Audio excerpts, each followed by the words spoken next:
Hey there. Today I'm going to talk in detail about the practice of gymnastic postures or yogic asana. There are many different traditions involving the holding of different postures with good alignment and a calm breath which we can benefit from. And today I'm going to talk about the unique blessings that this wonderful form of training brings, and then I'm going to outline my own advice as to how to get the most from this practice, and then give a few hints for higher possibilities for those who are that way inclined. Yogic postures provide wonderful benefits. The most easy to observe benefits, of course, are of those to the body. So by practicing asanas, if you have a balanced routine, you'll start to develop different forms of ability and attributes within yourself. Learning to have good posture, learning to be strong, learning to be flexible, learning to have more balance, learning to control the breath and to improve the health of the heart and lungs through that practice. The physical benefits of asana are so much that I have noticed in those who really dedicate themselves to it that they are able to turn their hand to different forms of physical exertion with ease. So I was rather surprised to discover that all my friends who are professional yoga teachers, if you took them into a circumstance where they had to do something cardiovascular, were far better adapted to that than people who don't practice yoga. So the breathing exercises definitely helped. I also noticed that they tend to get used to moments of exertion where they need to use force or use strength in order to get into a certain posture or perform a certain yogic feat. So in a sense, we can see the whole range of different bodily attributes being developed at the same time. Strength, balance, posture, stability, and circulatory ability in the form of cardiovascular fitness. These are the elements within the body being brought into harmony. The postures themselves have other health benefits. So it is my firm belief that there is an effect on the nerves. Holding a posture for a certain amount of time with a steady breath stretches one nerve and compacts another one and moves a different alignment, so the nerves fire more efficiently. And the nerve response in the body is extremely important for healing, for health, and for your ability to perform. And I really think this keeps you young.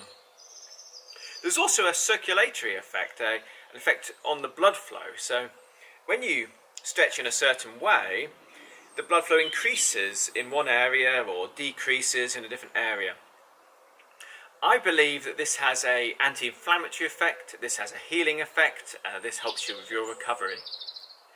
You may notice that in other fields there are practices that deliberately bring this around. So if you injure yourself, you will put a hot compress and then a cold one, and you'll keep doing this, and the circulation comes and goes and comes and goes, and that really helps healing and recovery. Well, yoga does that just by stretching and compacting and changing those angles. By being upside down or by being on the side or changing the way you're holding your body, twisting, I have a firm conviction that this helps to tonify the organs and to help everything get more nutrition. So the blood circulation reaches everything. I was rather surprised to hear that there are areas in the body that atrophy in some people because the muscle or that particular part of the body isn't getting blood. And I think a balanced yoga routine would prevent this and make sure everything was getting the blood flow that it needed. I also think the gravity effect, so that your blood flow is moving towards a different area without assistance of the heart, and maybe making things work in a slightly different way, moving the lymph around. This, I believe, has a great and immeasurable benefits.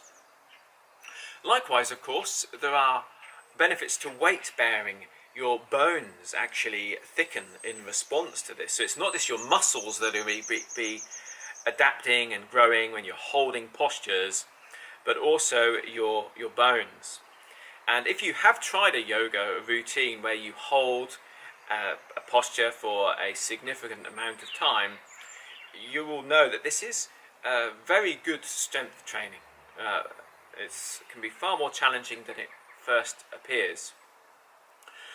Likewise, being able to hold still has an effect on the supporting muscles, but being able to balance also involves a support, but trains the balancing responses within the body.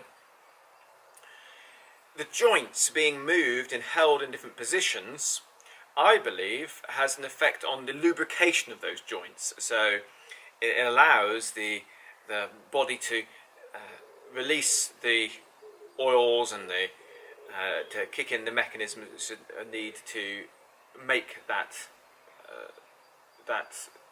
joint work correctly.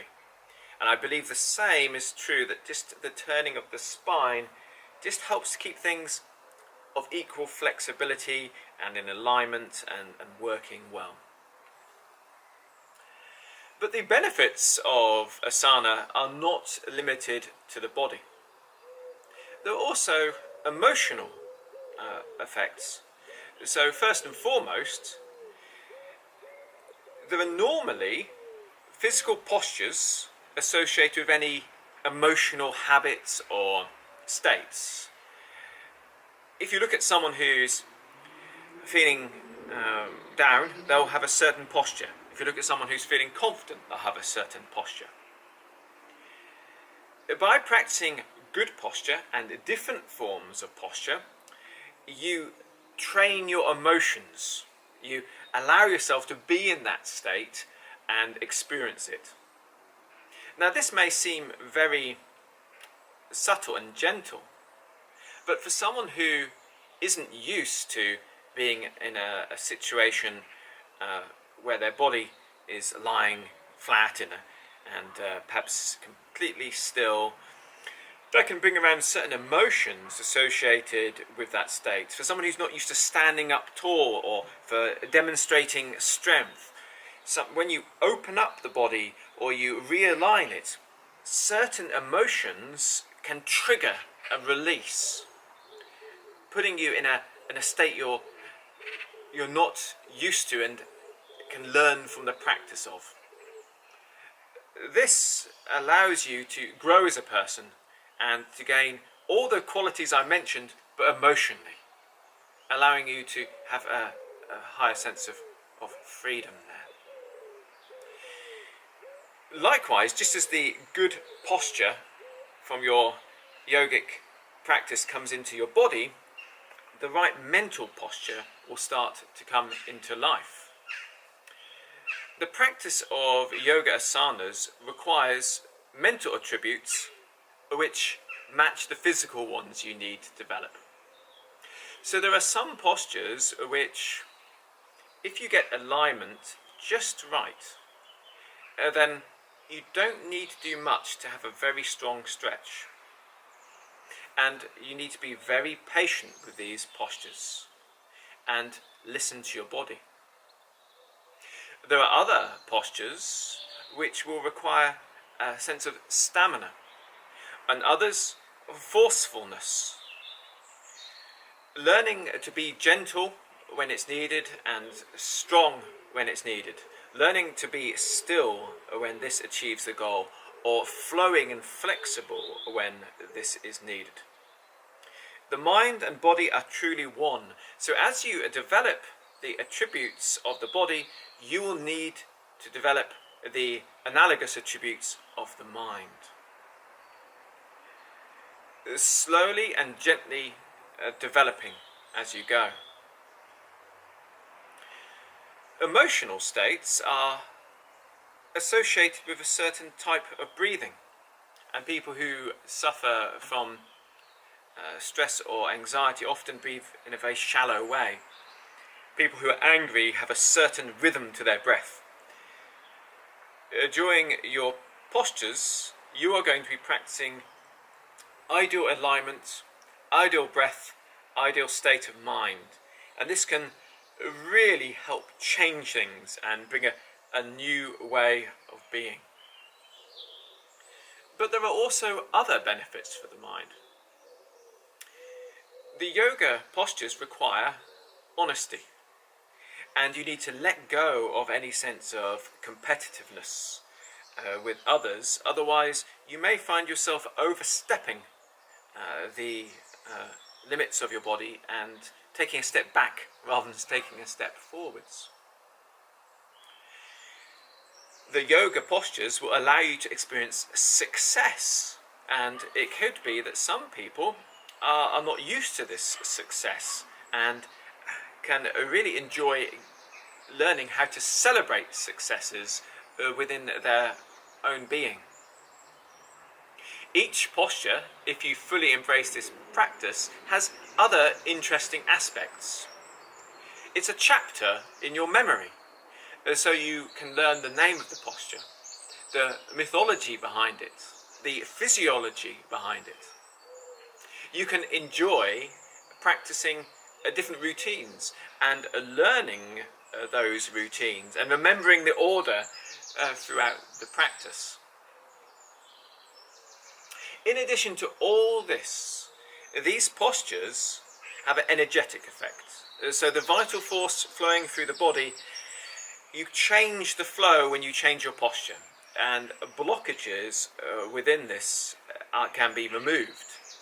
And this can have a wonderful knock-on effect, releasing things which need to be released and bringing regeneration to areas that need to be restored.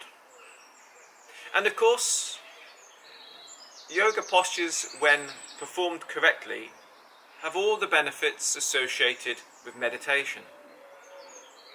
Developing calmness, developing mindfulness, awareness and focus. So we can see that this practice has great benefits, so many so that to continue would go beyond the scope of such a video. But let us now look at the ideal way to practice yoga postures in my experience. I have found that in order to benefit most from yoga postures, I need to go into the postures in the right state of mind. And this can require a small amount of preparation. So just as you warm up for physical exercise with your body, you need to warm up with your mind. I find the environment makes a very significant difference. So it is far better to practice here than it would be in any yoga studio. That is not to say that there aren't great benefits to training in yoga studios with others or with a gymnastic teacher. It's invaluable to have another pair of eyes looking at your posture, because often you'll believe you're in a certain sense of alignment and you're actually in need of some adjustment, and this can really raise your awareness. But the environment that you are in feeds the practice to some degree. Next, I found that the amount of time you hold your postures makes a difference. You may have seen pictures of Indian holy men holding a mala like this while they do a posture. And they are practicing building up the length they hold in the posture, and maybe even using a mantra. Tradition says that a beginner holds a posture for 10 breaths, a more advanced practitioner 30, and a true master 75. I myself have found that 20 is the absolute best, and that the feel of a yogic practice needs to be far more gentle than other forms of exercise. So if you go into yoga with the same fiery ambition that you could associate with weightlifting or with sprinting, you'll often overstretch, and this will be counterproductive. You need to go in with a sense of patience, love for your body and your mind.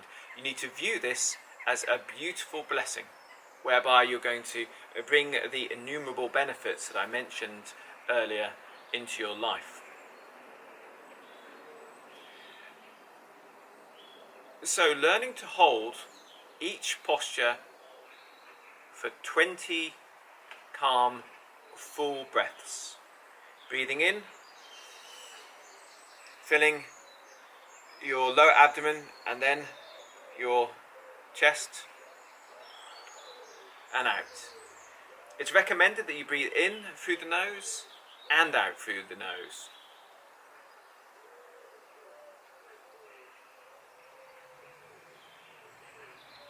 And so, if you really want to move your development forwards, the yoga postures give you a great opportunity to bring whatever quality you are cultivating into your practice. So if you are trying to cultivate inner tranquility, practice each posture with a beautiful sense of calmness. Make sure that every breath feels calm. Make sure the whole intention behind that practice is calmness. Think of it as relaxing in different positions. If you're trying to bring a sense of success and positive momentum into your personality, when you adopt a posture, view this like an invigorating challenge. You're watching for the success and the goal, enjoying and savouring the progress as it unfolds in and of itself. If you're cultivating health, imagine your practice as if you're standing under a beautiful healing light, like the sun is shining down and every part of the body which is exposed is going to be touched by this healing light. Imagine as you do each posture, this healing effect regenerates you and makes you younger and more full of vitality. If you want to bring a sense of contentment and patience into your life, learn to enjoy just being in each posture. Now, those who are students of Franz Baden may immediately see some other possibilities whereby you could bring the vital force into your practice here, viewing each different posture as a place to develop the quality through the vital force. And this is a very good practice and to be recommended. More advanced practitioners may be aware of a discipline whereby we become aware of the different levels of existence with in our being, and we learn to apply movements with that awareness. And this is another opportunity to benefit from your yoga practice. Whatever technique you apply and whatever set of asanas you choose, make sure that you bring a balanced stability to the practice itself. Develop a routine which you can keep practicing each and every day, even during the hardest, most busiest times of your life. Make sure that you continue with the same practice unless there's a very good reason to change it. Often the mind chops and changes and moves around to the most exciting and new thing.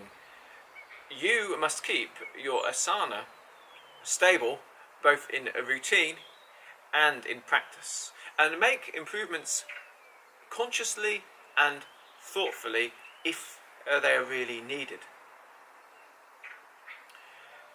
By practicing in this way, you will see an ongoing progress. But remember to let the body progress at its own rate. And you may find there are some postures where there's never really that much change. And in those circumstances, I recommend you listen to your body and allow that to be. There are some people who have misunderstood the practice of posture, mistaking the harmonious blessing of a balanced body positioning and development for a form of contortionist demonstration, and they have forced the borderlines of their body and brought harm rather than good. Make sure that you always have good outcomes in view and allow the blessings to unfold at their own pace. Now, there are many different schools and ways of yogic practice and gymnastic practice which bring all the benefits I mentioned. But I have personally found the most comprehensive and balanced to be that of Iyengar yoga. And this, for me, is a fantastic body of work which allows you to really develop a routine which is balanced with ease, and to really learn about yourself through posture. My name's Martin Faulks, and I hope that this video has been of benefit and interest to anyone who would like to apply yogic asanas to their practice and to gain the great benefits that they bring. Until next time, let's let every word, thought and action count.